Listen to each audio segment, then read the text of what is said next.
بسم اللہ والصلاۃ والسلام علی رسول اللہ صلی اللہ علیہ وسلم۔ سورہ نور آیات 4 سے 10 دورہ قرآن کے اس پروگرام میں ان آیات کے مختصر اور جامع پیغامات کے ساتھ حاضر خدمت ہیں۔ ارشاد باری تعالیٰ ہے، اعوذ باللہ من الشیطان الرجیم، بسم اللہ الرحمن الرحیم۔ والذین یرمون المحصنات ثم لم یأتوا بأربعة شهداء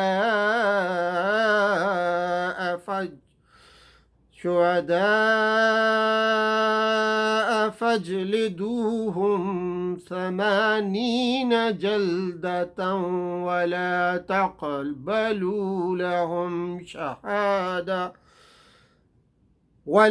تقبلوا لهم شهادة أبدا وأولئك هم الفاسقون۔ صدق اللہ العظیم۔ رب اشرح لی صدری ویسر لی امری واحلل عقدۃ من لسانی یفقهوا قولی۔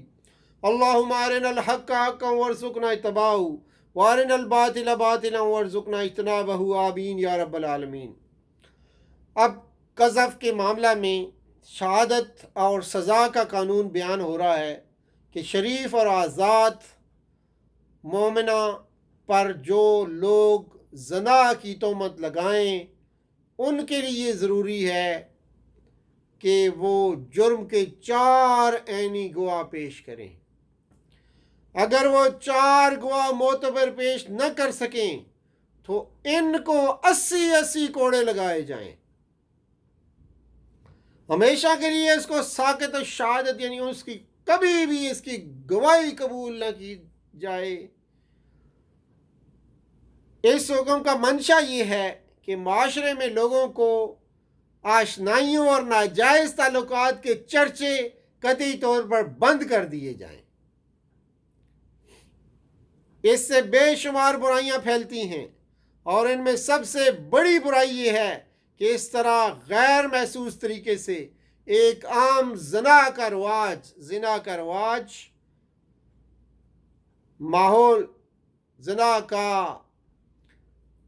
سمجھ لیں کہ زنا کارانہ ماحول بنتا چلا جاتا ہے، بلکہ برے میلانات رکھنے والے لوگ مردوں اور عورتوں کو یہ بھی معلوم ہو جاتا ہے کہ معاشرے میں کہاں کہاں ان کے ہوس پوری کرنے کے مواقع موجود ہیں۔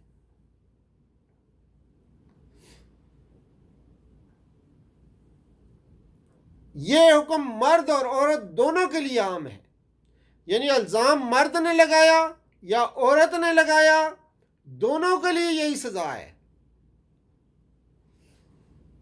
الذین کا لفظ یہ بتا رہا ہے ہمیں، والذین یرمون کے الفاظ استعمال ہوئے جس کے معنی ہے تو یہ ہے کہ جو لوگ الزام لگائیں، لیکن اس آیت کا سیاق و سباق یہ بتا رہا ہے کہ یہاں الزام سے مراد ہر قسم کا الزام نہیں بلکہ مخصوص طور پر زنا کا الزام ہے، کیونکہ اس سے پہلے زنا کا حکم بیان ہوا ہے اور آگے لعان کا حکم بیان ہو رہا ہے۔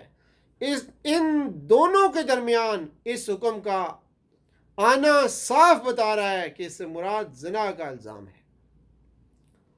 اسی طرح یرمون المحصنات الزام لگائیں پاک دامن عورتوں پر سے بھی صاف اشارہ ملتا ہے کہ مراد وہ الزام ہے جو پاک دامنی کے خلاف ہو۔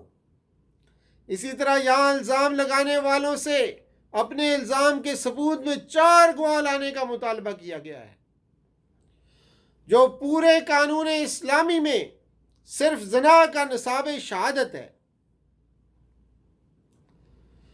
ان قرائن کی بنا پر تمام امت کے علماء کا اس پر اجماع ہے کہ اس آیت میں صرف الزام زنا کا حکم بیان ہوا ہے، جس کے لیے شریعت میں قذف کی مستقل اصطلاح مقرر کر دی گئی ہے، تاکہ دوسری تہمتیں مثلا کسی کو چور کہنا یا شرابی کہنا، سود خور کہنا یا کافر کہہ دینا اس حکم کی زد میں نہ آئیں۔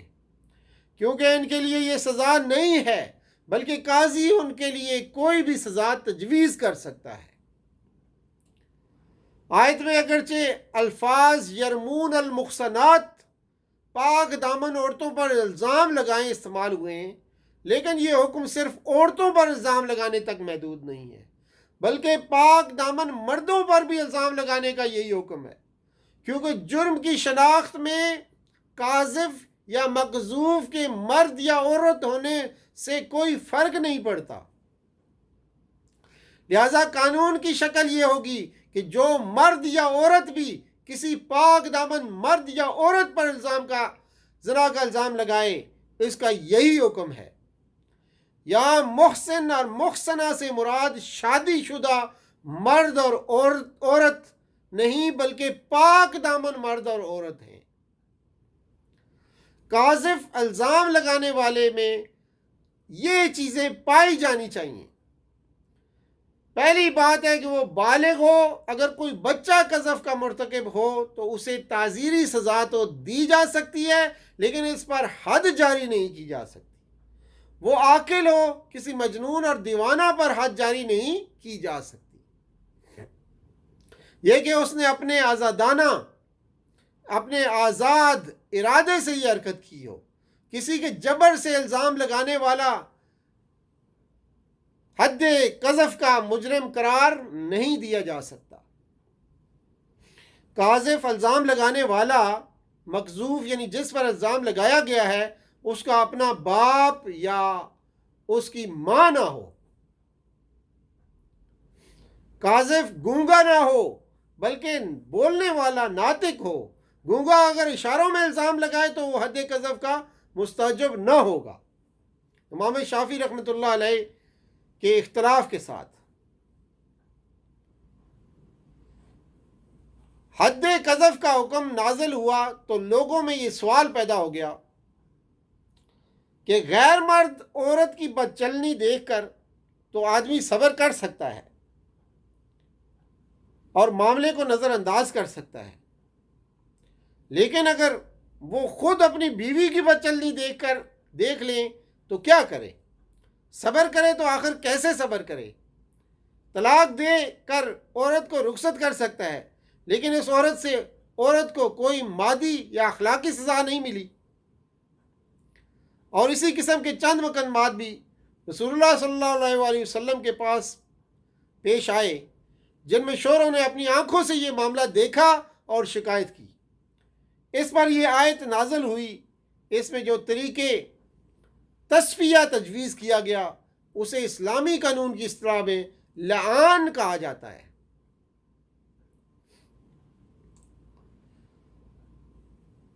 زنا کی شرعی سزا کو بدل کر 5 سال قید اور 10,000 روپے جرمانہ خلاف اسلام ہے۔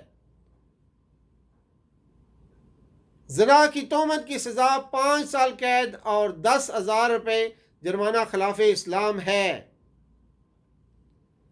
16 سال سے کم عمر کی لڑکی کے ہر زنا کو بالجبر کا نام دے کر سزا سے استثناء خلاف اسلام ہے۔ بیوی کے مرضی کے بغیر ہم بستری کرنا بھی زنا بالجبر قرار پائے گا، یہ بھی خلاف اسلام ہے۔ زنا کی بعض صورتوں کو بالجبر کا نام دے کر شرعی سزا سے نکالنا خلاف اسلام ہے۔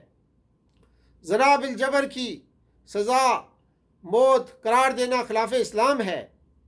حدود آرڈیننس سے مبادیات زنا کی منسوخی خلاف اسلام ہے۔ زنا کی شرعی سزا صرف نمائشی ہے۔ متوازی اور متضاد قانون سازی کے بعد اس پر عمل کرنا ممکن نہیں ہوگا۔ شرعی سزاؤں میں کسی کو معافی کا اختیار نہیں ہے۔ صوبائی حکومتوں اور صدر کا یہ اختیار حاصل کرنا غیر اسلامی ہے۔ حضرت اسامہ بن زید کی چوری کرنے والی عورت فاطمہ کی سفارش پر آپ صلی اللہ علیہ وسلم نے فرمایا، اے اسامہ، کیا آپ اللہ کی حدود میں سفارش کرتے ہیں؟ اگر محمد صلی اللہ علیہ وسلم کی بیٹی فاطمہ بھی چوری کرتی تو محمد صلی اللہ علیہ وسلم اس کا بھی ہاتھ کاٹ دیتے۔ زنا کی ثبوت کے لیے 5 گواہ مقرر کرنا غیر اسلامی ہے، جبکہ ملزم کے اطراف کو نکال دینا بھی غیر اسلامی ہے۔ لعان کی صورت میں بیوی کا اعتراض، اس پر شرعی حد نافذ کرنا، اس شک کا خاتمہ بھی خلاف اسلام ہے۔ تو یہ چند چیزیں جو کہ حکومت نے اپنے قوانین میں جاری کی ہیں، ان کے خلاف یہ آپ کو بتایا گیا کہ تحفظ حقوق خواتین بل کے نام سے تو ان کو جو ہے غیر اسلامی قرار دیا گیا ہے۔